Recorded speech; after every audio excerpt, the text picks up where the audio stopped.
Hello students, let's see this question. The question says which among the following is not a auto redox reaction? इनमें से कौन सा ऐसा है जो ऑटो रिडॉक्स रिएक्शन नहीं है? ऑटो रिडॉक्स रिएक्शन का मतलब सिंपल क्या होता है? डिस्प्रपोर्शनेशन रिएक्शन, मतलब एक ऐसा सब्सटेंस या एक ऐसा रिएक्टेंट जो रिड्यूस भी हो रहा है और जो ऑक्सीडाइज भी हो रहा है। क्लियर? सो अगर कोई सब्सटेंस रिड्यूस होता है या अगर उसका रिडक्शन होता है, यानी कि उसमें क्या होगा? Decrease in oxidation state.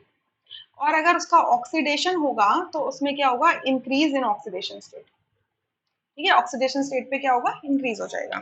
सो अगर मैं एक एक करके देखूं तो P4 अपने एलिमेंटल फॉर्म में है तो इसका ऑक्सीडेशन स्टेट 0 होगा। ठीक है, ऑक्सीजन आपका -2 में है, हाइड्रोजन आपका +1 में है, तो ओवरऑल OH कैसा हो गया? नेगेटिव हो गया। H आपका +1 होता है आपका, यहाँ से ऑक्सीजन आपका -2 होगा तो फॉस्फोरस कितना हो जाएगा? देखो H2PO4 नेगेटिव, ये लिखा हुआ है। ठीक है, सो यहाँ से हो जाएगा 2 + x - 8 is equals to -1, x - 6 is equals to -1, x is equals to -1 + 6 that is +5, ये हो जाएगा। मतलब फॉस्फोरस की ऑक्सीडेशन स्टेट को मैंने x मान के चला था तो उसकी ऑक्सीडेशन स्टेट कितनी हो गई है? +5 हो गई है। क्लियर? और यहाँ पर कितनी हो जाएगी? हाइड्रोजन की +1 होगी तो फॉस्फोरस की हो जाएगी आपकी -3। क्लियर? तो आप क्या देख रहे हो यहाँ से? फॉस्फोरस की ऑक्सीजन स्टेट क्या हो रही है? इंक्रीज भी हो रही है, 0 से 5 पहुंच रही है, और 0 से -3 भी पहुंच रही है, डिक्रीज भी हो रही है, यानी कि ऑक्सीडेशन भी हो रहा है और रिडक्शन भी हो रहा है। बाकी सबकी कांस्टेंट है, यानी कि ये क्या है? एक डिस्प्रपोर्शनेशन रिएक्शन है। सो ये हमारा ऑप्शन नहीं हो सकता। सिमिलर बेसिस पे आप क्या करो? सेकेंड रिएक्शन चेक करो। यहाँ पे जो H2O3 है, इसमें सल्फर की ऑक्सीडेशन स्टेट चेक करो। 2x - 6 is equals to -2। So x is equals to क्या हो जाएगा? -2 + 6 divided by 2 that is 4 divided by 2 that is +2 आएगा यहाँ पर। ठीक है, और ऑक्सीजन तो हमारा -2 है ही। SO4 2 नेगेटिव में कितना हो जाएगा? SO4 2 नेगेटिव में हो जाएगा +6 हो जाएगा। ठीक है, और S मतलब सल्फर, एलिमेंटल सल्फर है, यानी कि 0 होगा। तो सल्फर +2 से +6 जा रहा है, इंक्रीज हो रहा है ऑक्सीडेशन स्टेट, यानी कि ऑक्सीडेशन हो रहा है, और +2 से 0 भी जा रहा है, यानी कि डिक्रीज हो रहा है, यानी कि रिडक्शन भी हो रहा है, यानी कि ये भी क्या है? डिस्प्रपोर्शनेशन रिएक्शन है। तो ये भी हमारा आंसर नहीं हो सकता। थर्ड में देखो, हाइड्रोजन क्या है? +1 है, ऑक्सीजन यहाँ से क्या है? -1 है, ईच ऑक्सीजन -1 है। ठीक है, यहाँ पर हाइड्रोजन +1 है, यहाँ पर ईच ऑक्सीजन -2 है, और यहाँ पर 0 है।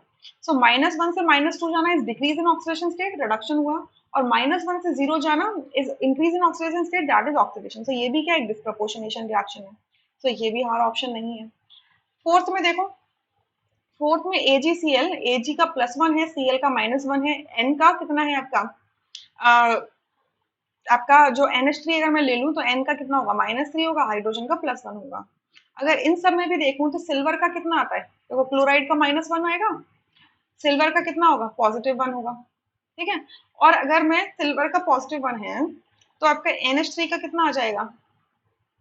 देखो इस तरीके से मैं देख लूंगी इसको, ये जो कैटायन कॉम्प्लेक्स कैटायन बनेगा वो कुछ ऐसा बनेगा, AgNH3 2 इसकी पावर +1, ये होगा।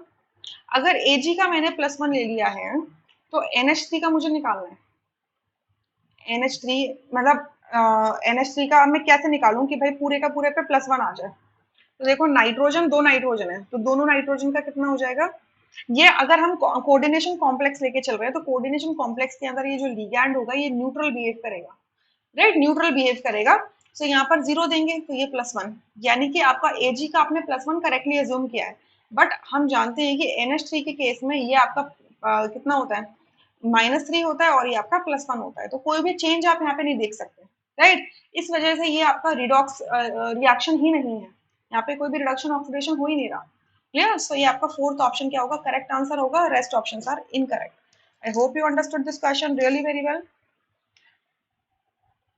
Thank you.